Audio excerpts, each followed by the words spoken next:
your favorite Halloween candy? Okay, I mean, is it hot tamales? Is it Laffy Taffy? Is it Snickers? What is your favorite go-to Halloween candy? For those of you that are parents, what is it that you took out of your kid's bag last night or this morning that you chose for yourself instead of making them do it? Hey, finish this line for me if you don't mind. Sticks and stones may break my bones, but words will... Come on, put it in the comments. Sticks and stones may break my bones, but words will... Okay, if you put never hurt me, good. Congratulations. You're not like anybody that's been under a rock their entire life. But we've heard this one before, right? We've heard sticks, we've heard stones, we've heard that they won't hurt, those hurt us, but words won't. And we also know, as we're sitting here today, that that's complete garbage. Sticks, stones, and words do actually hurt us. You know, that old adage is supposed to kind of give us encouragement to continue to press on when our family, when our friends or coworkers or anybody else kind of sneers and jeers at us just a little bit. It's supposed to encourage us to press on and move by it. But the truth of the matter is, words do still hurt.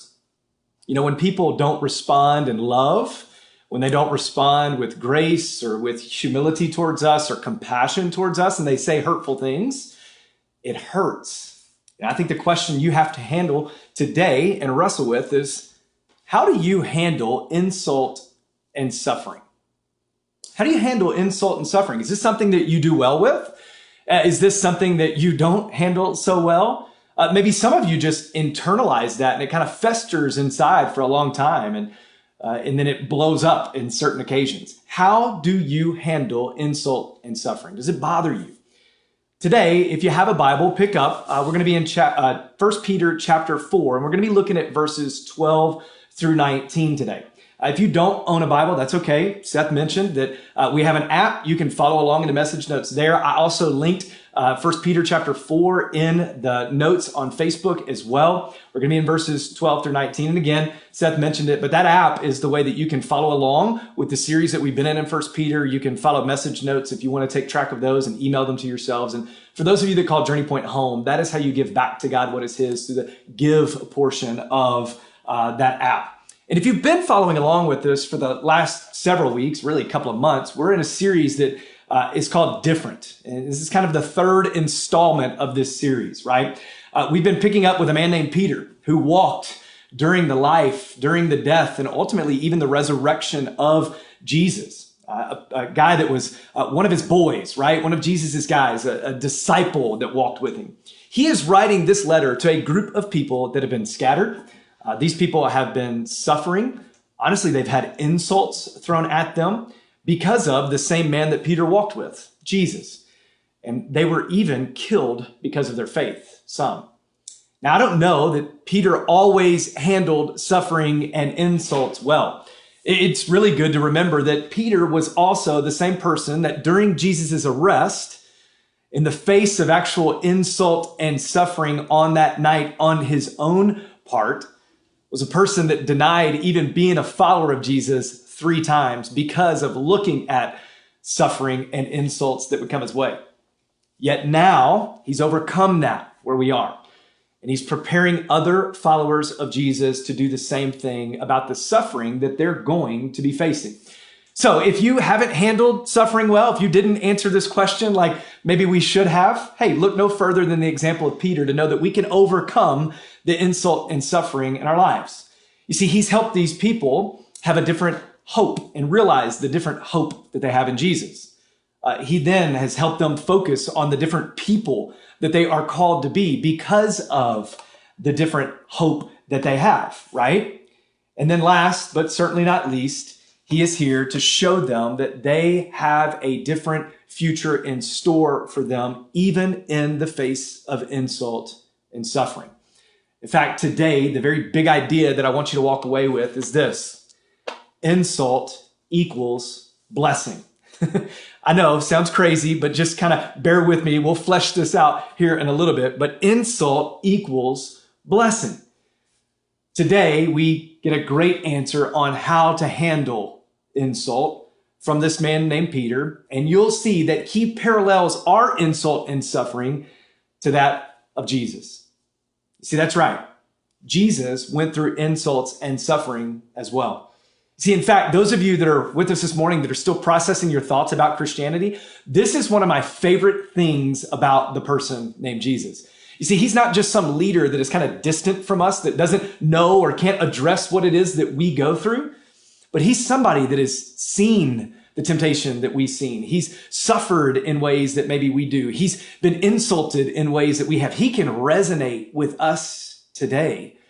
And that's one of the things I love about being a follower of Jesus. He can resonate with that pain that we're going through.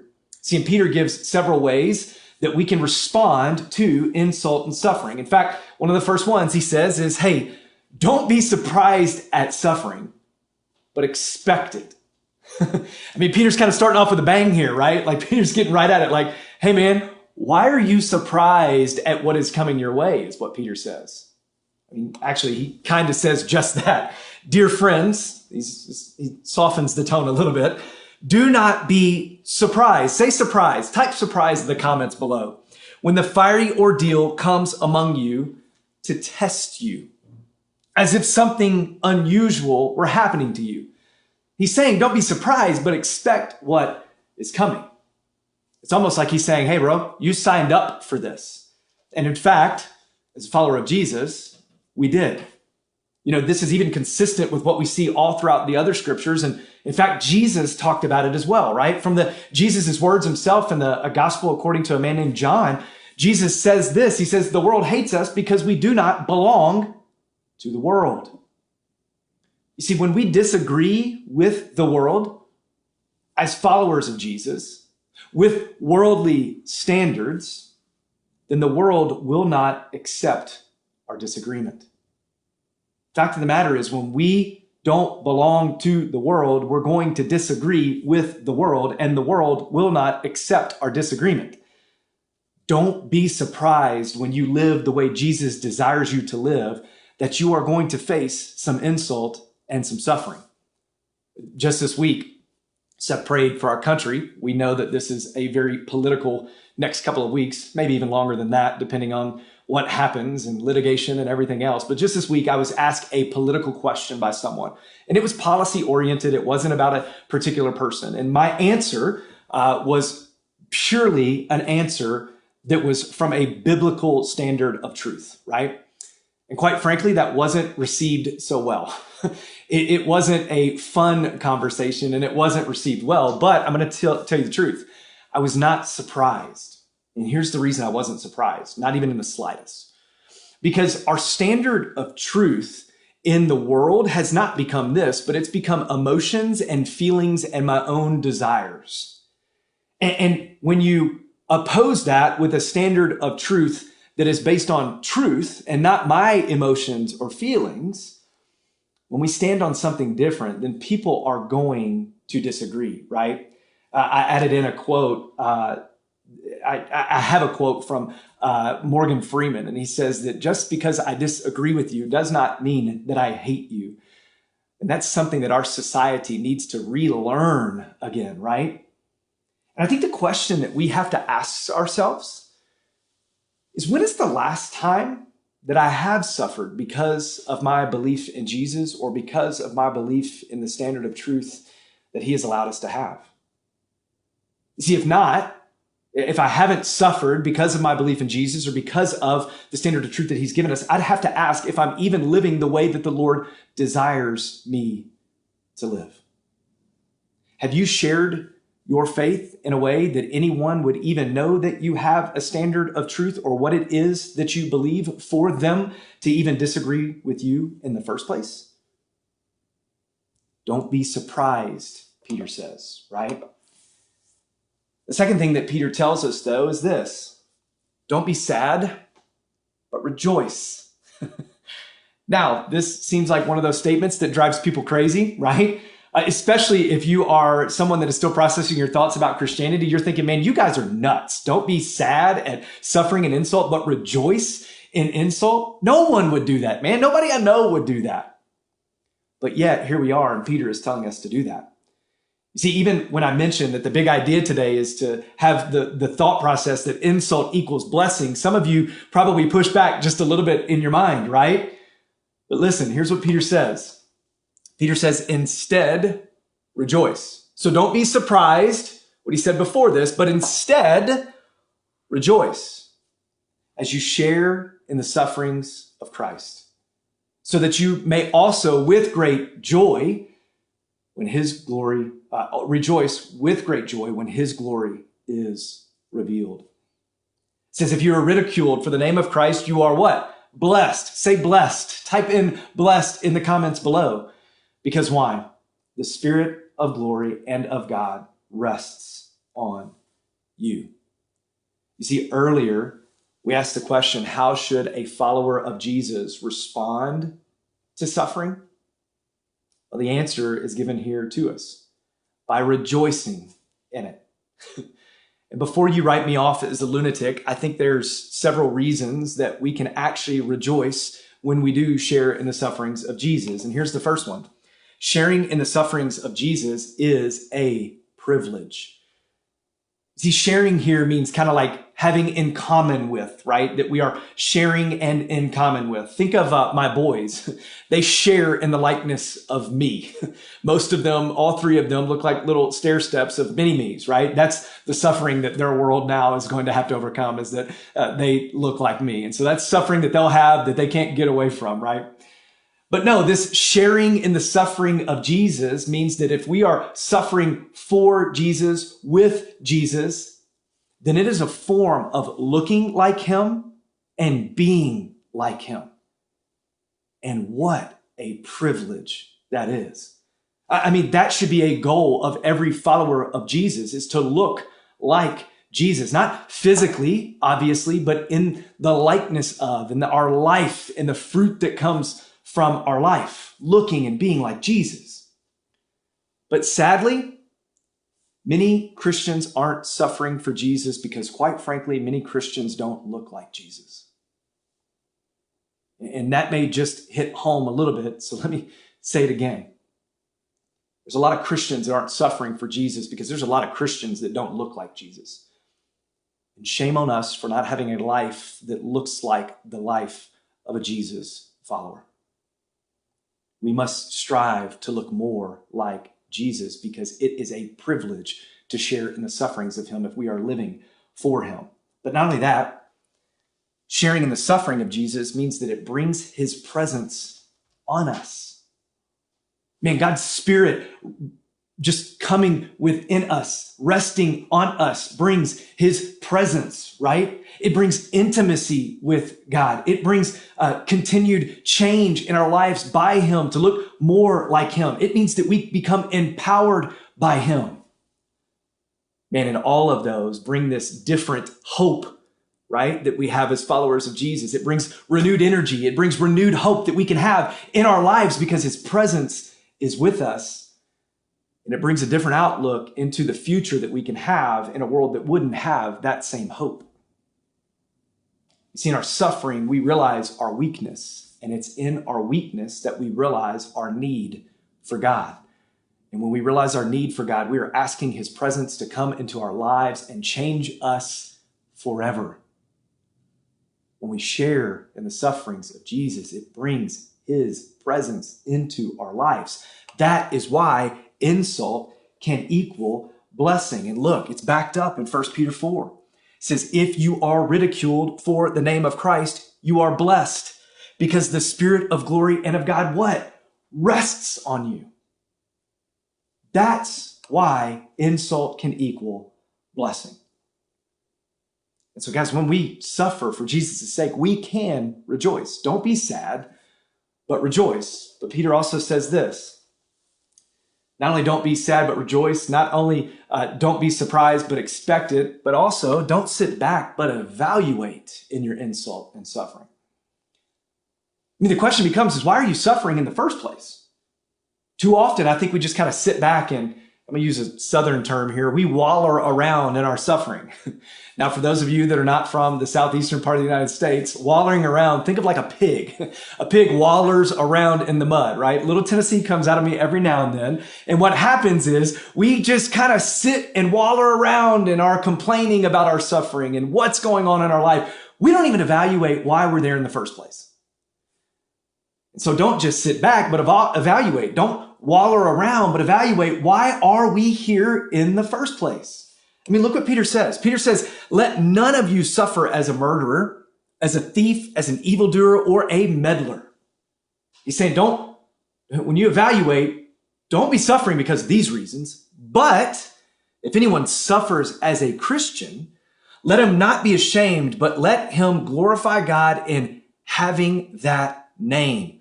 For the time has come for judgment to begin with God's household. He goes on and says, and if it begins with us, what will be the outcome for those who disobey the gospel of God? He wraps it up and says, if a righteous person is saved with difficulty, what will become of the ungodly and the sinner? Evaluate why you're suffering. See, what Peter is saying is that we need to take a step back.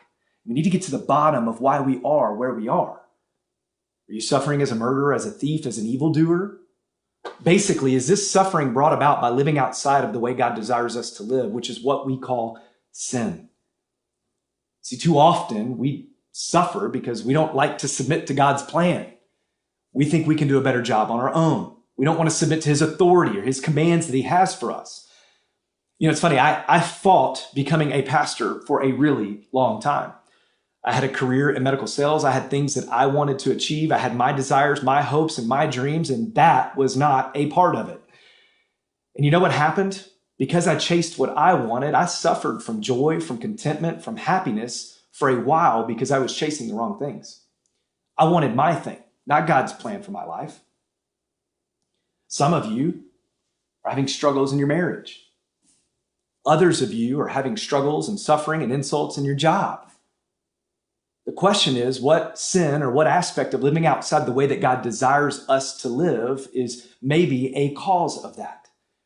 I can't tell you how often I counsel with married couples that the husband or the wife have an addiction to pornography. The question is that problem, is that suffering, is that insult in their marriage by their own fault or because of living for righteousness' sake? Well, clearly it's because they wanted to run after what they wanted to run after, because they wanted to live outside of the way God designed them to live. You know, on the flip side of my own story, when I did fall in step with what God wanted me to do, when I did surrender to doing his plan for my life and becoming a pastor, I lost some friends. Everything wasn't all happy all the time. People didn't respect the decision that I was making to leave a medical sales career and go into becoming a pastor. Most of them asked what was wrong. Most of them asked if I was losing my job. Most of them asked if I wasn't doing well. That was the thought process. There were people that, even ones still processing their thoughts about Christianity, that they thought I was a lunatic. I was insane for leaving that to go into ministry. There were many followers of Christ that thought the same thing. And some hurtful and harmful conversations arose. Honestly, when we left Tennessee to pursue what God was calling us to do and begin starting Journey Point here in Denver, the same thing happened. I had many hurtful conversations. I had many friends, many family, many other people that we just had some really harsh conversations. It hurt. I had insult. I had suffering. But that's a different suffering.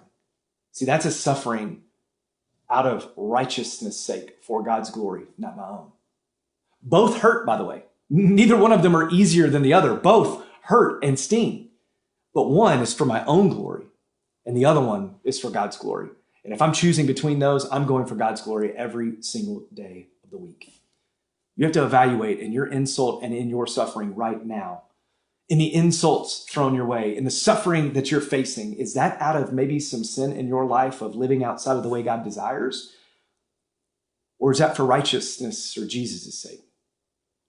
You see, following Jesus doesn't mean that the world becomes easy. It doesn't mean that suffering and insults will stop and we won't face that anymore. It just means that when we do, we have a different hope and a different future than we would have without that faith. And again, it goes back to the person and work of Jesus. We know that it just doesn't remove because the man of God that Jesus was, actually God in flesh, Jesus, faced insult and suffering because of who he was. So don't be surprised, but expect insult and suffering. Don't be sad, but rejoice that you get to share in that privilege and the presence of God could be on you. And don't sit back, but evaluate why it is you're walking through what you are walking through. And then here in the very last verse of this section that we're looking at today in verse 19, Peter gives us what our move is this week. He gives you your move. Look what he says. He says, so then, okay, all of this is combined. We know all of this is true. Insult equals blessing, that we don't need to sit back. We can rejoice. We can expect it, right? We need to evaluate why. So then, those who suffer according to God's will, what? Do what? Entrust themselves to a faithful Creator by doing what is good. You see, when we understand and we comprehend that any of our suffering is at the will of God, is at the hand, and that He is in charge of what is going on in our life and in control of helping us get through that suffering and insult, then we rest a little easier at night because we understand that He rules over everything that happens to us. Tuesday night, we sleep easy because we know that the world is in His hands. Tuesday night, we sleep easy because we know that the United States is in His hands. So today, whether you are a long-term follower of Jesus or whether you are still processing your thoughts about Christianity, your move is simply this: entrust yourselves to Jesus. Entrust yourselves to the person that He is and the work that He did on the cross. You see, what would happen if you took your insult and suffering head on? I mean, attacked it and used it to strengthen your relationship with Jesus. You're going to need to. Even this week, your neighbor that maybe doesn't have a relationship with Jesus, they're going to need you to entrust yourself to Jesus so that they too can entrust themselves to Jesus. They want to know the hope that you are going to have in the midst of suffering. They want to know the hope that you are going to have in the midst of insults that are thrown your way. They want to know the hope that you have in the middle of 2020 that seems chaotic and out of control and crazy. They need and want to understand why you have a different outlook on what it is that you are going through. 50% of our country is going to wake up Wednesday or Thursday or whenever it is, and they are going to be distraught. They are going to be hurting. They are going to be in pain because of some worldly things that are going on. And they need you to have your hope, to have your faith, to entrust yourself to the person and work of Jesus. Because you know what? God will still be on His throne. Your life will still be in His hands. He will not leave you. He will not forsake you. And He sent His Son, Jesus, so that you can know, understand, and live that out every day in your life. Who, by the way, suffered a great deal so that we can even be talking about that this morning and so that we can have the hope and faith that we do. God very literally sent His Son, Jesus, to take our place on the cross. You see, there had to be a payment for the world living the way it wanted to live. There had to be a payment for living outside of the way God desired us to live. And that payment was Jesus. It was His death on the cross. And so He was hung on a cross. He faced insult and suffering. He was buried in a tomb. And 3 days later, He rose again. So that today, if we said, God, I'm sorry. I'm sorry for doing the things that I wanted to do. I'm sorry for chasing the things that I wanted to chase. I'm sorry for doing things my own way. Please forgive me. And if we said yes to placing our hope, our faith, our trust in the person and work of Jesus, then we have a right relationship with God. It's as simple as that. And today, if that is you, for the very first time, if you've been processing your thoughts about Christianity, but you need a different hope, but you need a different outlook on your future, but you want to have a different hope in the midst of insult and suffering, you want to consider your insults a blessing in your life, and you have never done that before, do me a favor. We've had a couple of people the past couple of weeks that have texted, I said yes, no spaces, to 720-780-6969. I can promise you this. I can't promise you that you won't face insults. I can't promise you that life will be peachy all day, every day. I can't promise that it'll be the way that you always designed it to be, but I can promise you this. If today, for the first time, you've said yes to Jesus, or if you've been a long-term follower and you're deciding to entrust yourselves back again to Jesus, this week you'll have a different hope. This week you will have a different faith. This week you will see things a little bit differently. You'll see them from an eternal perspective instead of a Monday morning perspective, a Tuesday morning perspective, a Wednesday morning perspective. And I promise you that if you live and lean into that, your life will never be the same. And we would love nothing more than to join you on that journey. You see, Journey Point is not a church for us to call home, but it is a group of people trying daily to live out their lives as a follower of Jesus. And we want to do nothing more than to invite you into that group of people that are trying to make his name known and to live the way he wants us to live. We'd love nothing more than you to join us on that. So here's what I'm going to do. I'm going to pray.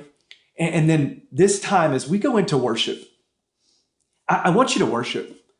I want you to stop doing what you're doing. I know you're probably distracted. You got kids going on. Games are coming on. We have all of these things that are coming on. But just stop for the next 4 or 5 minutes and try to sit and just try to imagine what it would be like to be these people walking through suffering and insult because of their faith. And then to be grateful because we can entrust ourselves to Jesus. So let me pray, and then let's worship, and then I'll close us out right after that. Father, we love you. God, we know that we are not worthy of you sending your son Jesus. We know that we are not worthy to be able to look at our suffering in the way that we do because of the hope that we have in Jesus. We know that we did not do anything to deserve you giving us that gift, that grace, that mercy, that compassion you have for us.